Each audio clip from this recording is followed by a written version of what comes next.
আজি লৈ আহিছোঁ এটা গুৰুত্বপূৰ্ণ টপিকৰ ওপৰত ভিডিঅ' যিটো হ'ল কাষ্ট চাৰ্টিফিকেট। বহুতৰ এনেকুৱা হয় যে বংশত সিহঁতৰ কাষ্ট চাৰ্টিফিকেট নাথাকে। তো সিহঁতে কেনেকৈ সিহঁতৰ কাষ্ট চাৰ্টিফিকেটখন বনাব। ভিডিঅ'টো শেষলৈ চাব আৰু কথাখিনি মন দি শুনিব, তেতিয়াহে আপোনালোকে গম পাব যে বংশত যদিও কাষ্ট চাৰ্টিফিকেট নাথাকে আপোনালোকে কাষ্ট চাৰ্টিফিকেট কিন্তু বনাব পাৰিব। তাৰ কাৰণে এটা প্ৰচেছ আছে আৰু সেই প্ৰচেছ মতে যদি আপুনি যায় ডেফিনেটলি আপোনাৰ কাষ্ট চাৰ্টিফিকেটখন হৈ যাব। আপোনালোকে ভুল নুবুজিব বা আপোনালোকে বেলেগৰ কথা নুশুনিব আৰু যিখিনি কৈছোঁ সেইখিনি আপোনালোকে ফ'ল' কৰি যাওক। ডেফিনেটলি আপোনালোকৰ কাষ্ট চাৰ্টিফিকেট যোনখন হয় সেইটো হৈ যাব। আপোনালোকে কি কি ডকুমেণ্টছ জমা দিব লাগিব আৰু কি কি ডকুমেণ্টছ বনাব লাগিব আপোনাৰ সেইখিনি কওঁ। তো প্ৰথমতে 1 নম্বৰতে লাগিব আপোনাৰ ইউজাৰ ফৰ্ম। ইউজাৰ ফৰ্মখন কেনেকৈ ডাউনলোড কৰিব লাগে সেইটো মই ভিডিঅ' দি থৈ দিছোঁ বা লিংকটো মই ডেছক্ৰিপশ্যন বক্সত দি থৈ দিছোঁ, আপোনালোকে তাত গৈ চাব পাৰে আৰু সেই ফৰ্মখন আপোনালোকে ফিল আপ কৰিব। নেক্সট আহিলে আপোনাৰ গাঁওবুঢ়াৰ চাৰ্টিফিকেট। তো গাঁওবুঢ়াৰ পৰা এখন চাৰ্টিফিকেট আপোনাৰ লিখাই ল'ব লাগিব। আপোনাৰ নাম, আপোনাৰ দেউতাৰ নাম, তাৰপিছত ঠিকনা দি আপুনি তাত লিখাই ল'ব লাগিব যে আপুনি কোনটো কাষ্টৰ কোনটো সম্প্ৰদায়ৰ লোক হয়। সেইটো গাঁওবুঢ়াৰ পৰা প্ৰথম কথা আপুনি লিখাই ল'ব লাগিব।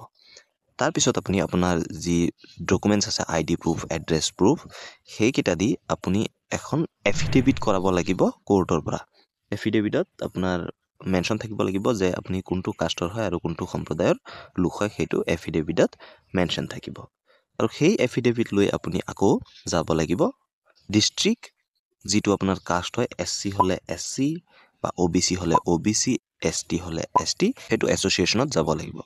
আৰু তাত যোৱাৰ পিছত আপোনালোকে এফিডেভিট দিব, আপোনাৰ গাঁওবুঢ়াৰ প্ৰমাণ দিব।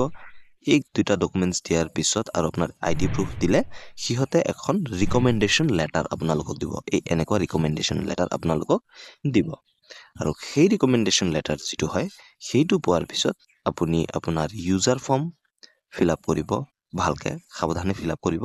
সেই ইউজাৰ ফৰ্ম ভালকৈ ফিল আপ কৰাৰ পিছত আপুনি যি অনলাইনৰ প্ৰচেছ হয় সেইটো আপোনালোকে কৰিব পাৰিব। আৰু এটা ইম্পৰ্টেণ্ট কথা, আপোনাৰ মাটিৰ খাজনা যদি আছে সেইটো আপুনি দি দিব। তাৰপিছত যদি আপোনাৰ নিজৰ নামত নাথাকিলেও যদি আপোনাৰ দেউতাৰ নামত আছে তেনে ক্ষেত্ৰতো হৈ যাব। যদি আছে সেই খাজনা ৰচিদখন দি দিব। আৰু এটা ইম্পৰ্টেণ্ট কথা যে যিহেতু আপোনাৰ বংশত কাৰো নাই, সেয়েহে আপোনালোকে আপোনাৰ যি NRCৰ ফাইনেল ড্ৰাফ্ট হয় সেই NRCৰ ফাইনেল ড্ৰাফ্টত যদি আপোনাৰ নাম আছে বা আপোনাৰ দেউতাৰ নামো আছে তেনে ক্ষেত্ৰত আপোনালোকে সেই কপিটো দি দিব লাগিব। তো সেইটো আপোনালোকে অনলাইন কৰোঁতে কৰিব।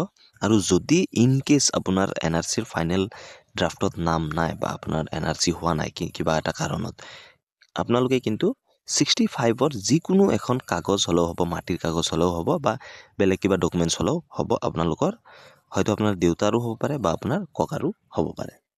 তো সেইকেইটা আপোনালোকে যেতিয়া অনলাইনত আদাৰ ডকুমেণ্টছ যিবিলাক আছে তাত আপোনালোকে এইকেইটা ডকুমেণ্টছ দি দিবই লাগিব। এইকেইটা মাষ্ট হয় আৰু এইকেইটা ডকুমেণ্টছ যেতিয়া আপুনি দিব ডেফিনেটলি আপোনাৰ কাষ্ট চাৰ্টিফিকেট হ'বই। আশা কৰোঁ এইকেইটা ডকুমেণ্টছ আপোনালোকে ৰেডি কৰি আপোনালোকে যদি এপ্লাই কৰে ডেফিনেটলি আপোনালোকৰ কাষ্ট চাৰ্টিফিকেটটো হৈ যাব। যদি কিবা ডাউট থাকে আপোনালোকে কমেণ্ট ছেকশ্যনত মোক সুধিব পাৰে। এইটো ভিডিঅ'ত ইমানেই। ধন্যবাদ। জয় আই অসম।